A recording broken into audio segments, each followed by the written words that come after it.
Reservation అంటే ఎవరి వాటా వానికి ఇవ్వడం, దాన్ని సమన్యాయం అంటారు. తీసుకో, అగ్రకులాలది కూడా తీసుకో రిజర్వేషన్, నీ జనాభా ఎంత ఉంటే అంత తీసుకో రిజర్వేషన్. 10% ఈడబ్ల్యూఎస్ తీసుకో అగ్రకులం, మిగిలిన 90% ఇచ్చేసాయి మాకు.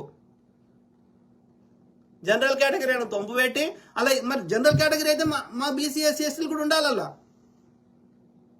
నువ్వు రానియావు కదా వాళ్ళకి, పేరుకే జనరల్ కేటగిరీ, అది అగ్రకులం వాళ్ళకి రిజర్వేషన్, అది 50 జనరల్ కేటగిరీ కాదు. అయితే హైకోర్టు జడ్జిలు బీసీ ఎస్సీ ఎస్టీలు ఎంతమంది ఉన్నారు, సుప్రీంకోర్టు జడ్జిలు ఎంతమంది ఉన్నారు, సిబిఐ డైరెక్టర్లు ఎంతమంది ఉన్నారు, అన్ని శాఖలలో సెక్రటరీలు ఎంతమంది ఉన్నారు, అన్ని అగ్రకులాల్లో ఉంటారా?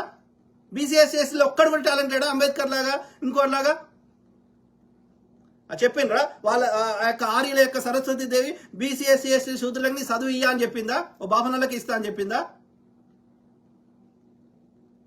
ఏమన్నా మాట్లాడితే ఒక 1% అన్నా రియాలిటీ దగ్గరగా న్యాయం మాట్లాడాలి.